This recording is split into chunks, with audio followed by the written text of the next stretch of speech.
First Contact and Betrayal. The Meridian, humanity's most advanced deep space research station, hung silently at the edge of the Oort cloud, its gleaming solar arrays capturing the distant sunlight. Inside, Commander Elena Vasquez gazed through the observation dome as the station's powerful telescopes scanned the cosmos for signs of intelligent life. "Commander, we're picking up something unusual," called Dr. Marcus Chen, the station's chief astrophysicist. His fingers danced across the holographic interface, isolating a signal pattern that pulsed with mathematical precision. Elena crossed the room in quick strides, her dark eyes narrowing as she studied the readout. "Not random." "Definitely not," Marcus confirmed. "The sequence repeats with variations that suggest a communication attempt. It's coming from the direction of Ta City." Elena felt a chill run down her spine. After centuries of searching, humanity might finally have its answer to the age-old question, are we alone? "Alert the crew and notify Earth Central," she ordered. "Then begin analysis protocols." Within hours, the Meridian hummed with activity. The station's 50-member crew, scientists, engineers, and specialists from every corner of Earth, worked tirelessly to decode the signal.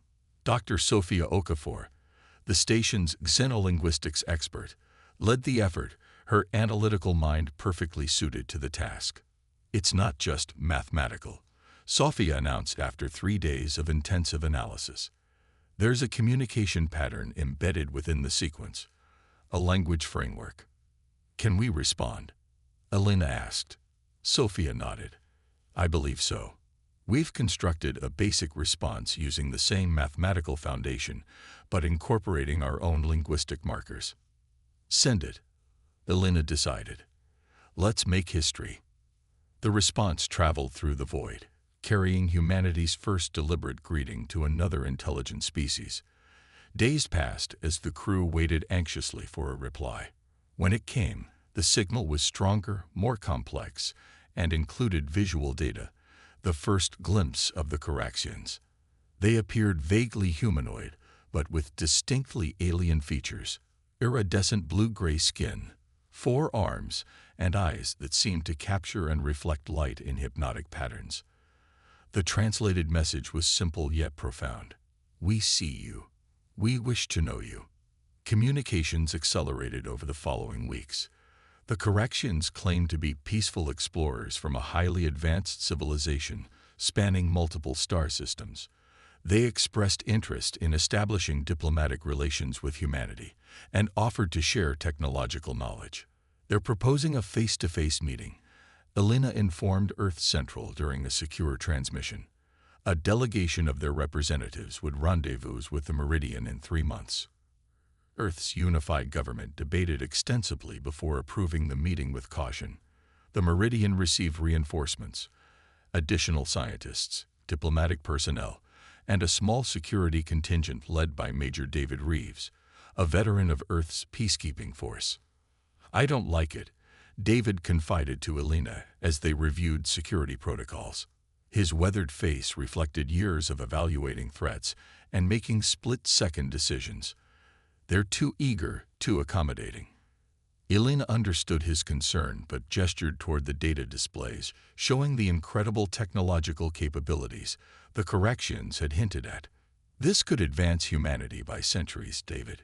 Some risks are worth taking." The appointed day arrived. The Caraxian vessel appeared suddenly. Their one moment where empty space had been the previous second. It was massive, at least 5 times the size of the Meridian, with a design that seemed to bend light around its crystalline hull. Initial meetings proceeded cautiously but productively.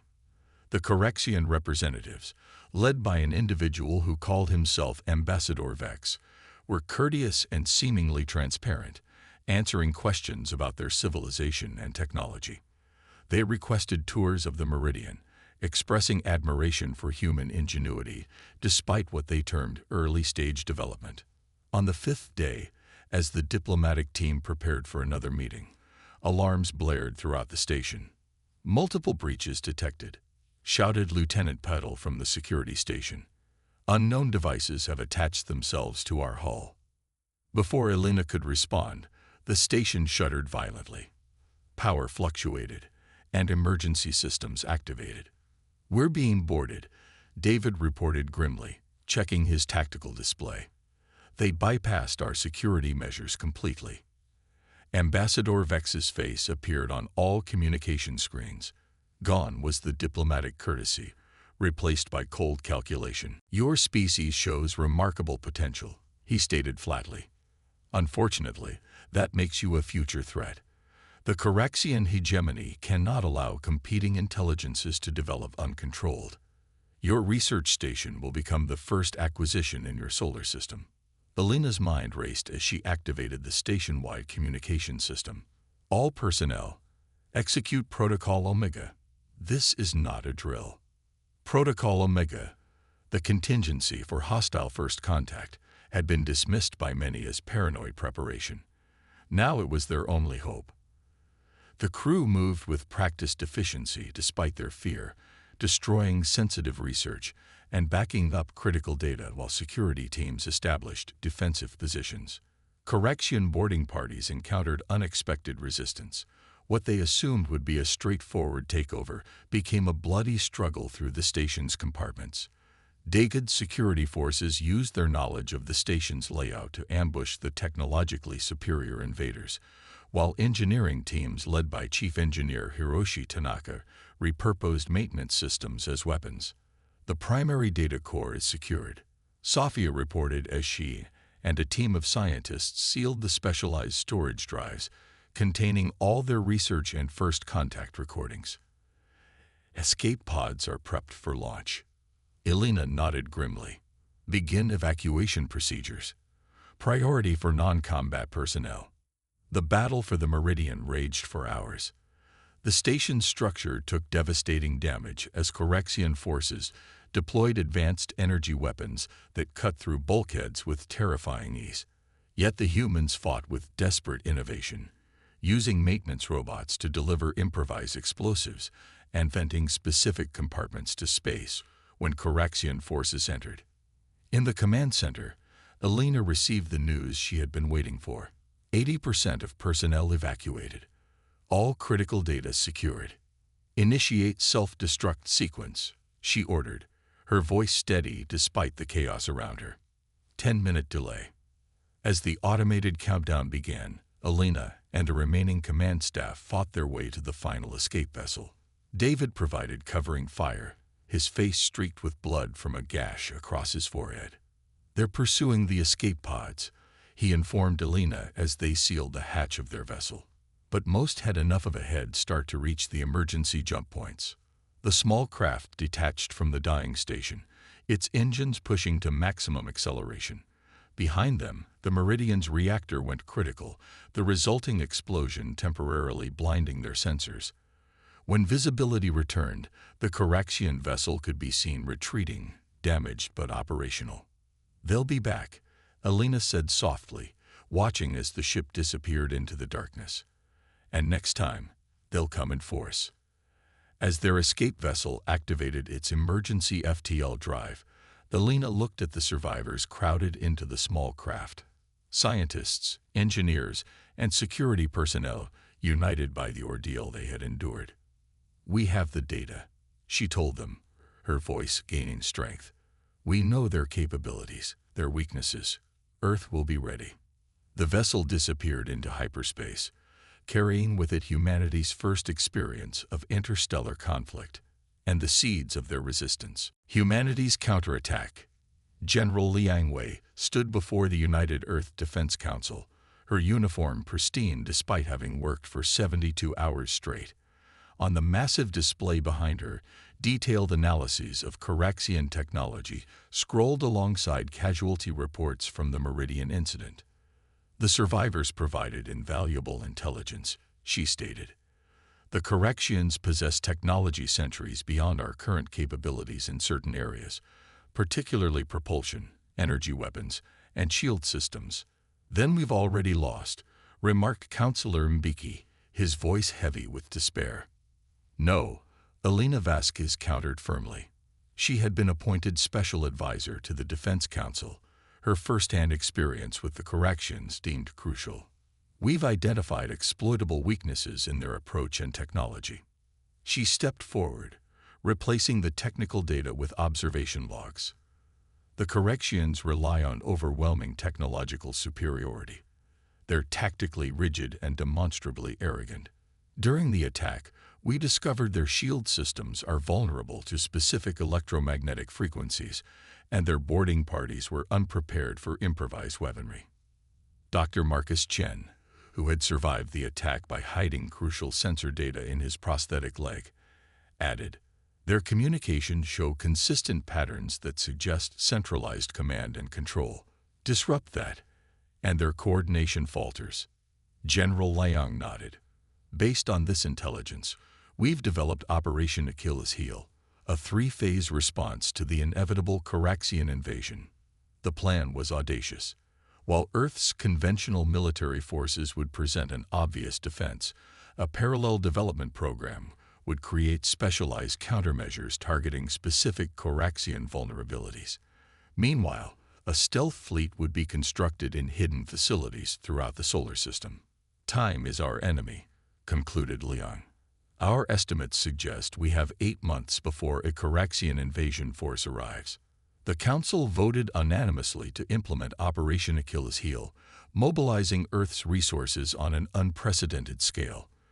Traditional adversaries set aside long-standing conflicts to focus on the common threat. Manufacturing facilities were converted to military production, and research labs worldwide focused exclusively on developing counter-technologies. Commander David Reeves, promoted for his actions aboard the Meridian, oversaw the training of specialized tactical units. "The Coraxians expect us to fight conventionally," he told his recruits. "We won't give them what they expect." Elena split her time between the Defense Council and the development of a new communication system designed to interfere with Coraxian command protocols. Working alongside Sofia Okafor, she helped create algorithms that could penetrate and disrupt the mathematical patterns underlying Coraxian transmissions. 7 months after the Meridian incident, long-range sensors detected a Coraxian fleet entering the outer solar system. 15 massive warships escorting what appeared to be colony vessels. "They're not just coming to conquer," Elena observed grimly. "They're coming to settle." General Liang activated Earth's unified defense network. Conventional forces moved into predetermined positions, while stealth units maintained total communication silence. The trap was set. The Coraxian fleet approached methodically, destroying automated outposts and mining facilities in the outer planets. Their communication broadcasts were clear: surrender or face extinction. Humanity responded with apparent panic. Fragmentary communications, contradictory defense movements, and political broadcasts discussing potential capitulation. "They're buying it," Sofia noted as she monitored Coraxian communication patterns. Their transmissions show increased confidence and decreased caution. As the alien fleet approached Mars, Earth launched its first visible counterattack. A fleet of seemingly hastily assembled defense vessels moved to intercept. The engagement was brief and devastating. Earth's conventional forces were outmatched, just as expected. What the Coraxians didn't detect were the thousands of specially designed nanodrones that attached themselves to their hulls during the battle, each carrying a payload designed to resonate at the exact frequency that disrupted Coraxian shields.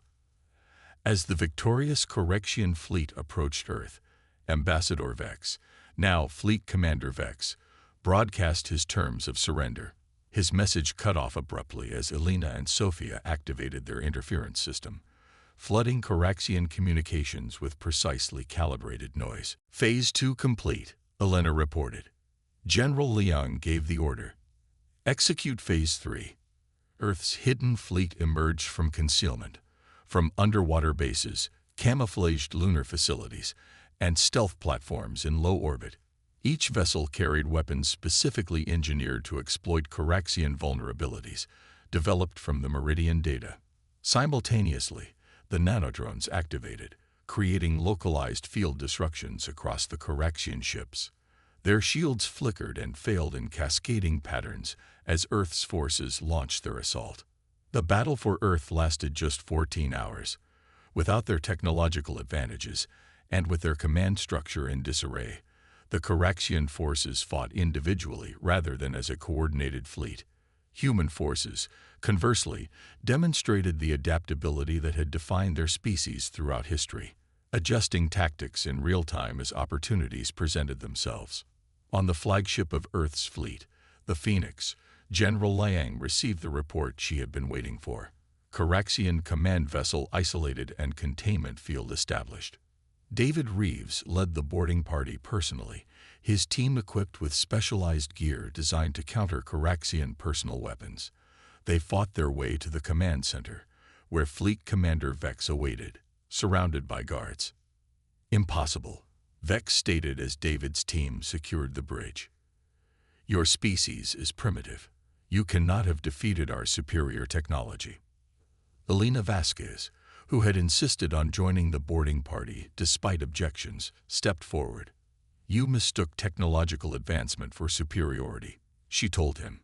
"You failed to consider that adversity breeds innovation, and humanity has faced adversity throughout its history." Within days, the remaining Caraxian vessels were captured or destroyed. Earth's scientists began the process of reverse engineering the advanced technology, while diplomatic teams prepared to negotiate with the Caraxian hegemony from a position of unexpected strength. In the newly established Interstellar Defense Headquarters, Elena stood before a window overlooking the changed Earth, a planet unified by common purpose, accelerated into a new era by the need to survive. "They'll come again," David said, joining her at the window. "And they'll bring more ships next time." Elena nodded, but a slight smile crossed her face. "Yes, but we'll be ready, and we won't be where they left us technologically." General Liang approached, carrying a secure tablet. "The Council has approved your proposal, Elena. Project Starbridge will begin immediately." The initiative would use adapted Caraxian technology to establish humanity's first extrasolar colonies, spreading the species beyond a single vulnerable world and ensuring its survival regardless of future threats. As they looked at the preliminary designs for Earth's first true interstellar vessels, David asked the question that had been on many minds. "Do you think there are others out there? Other threats or potential allies?" "Undoubtedly," Elena replied. "But I believe the Caraxians did us an unintentional favor. We now know we're not alone, and will never again be caught unprepared." General Liang nodded in agreement. The Caraxians asked if aliens dare to defy humanity. "I believe they have their answer." Out beyond the orbit of Neptune, automated beacons broadcast a new message to the stars. Not a plea for contact or a greeting of peace, but a simple warning.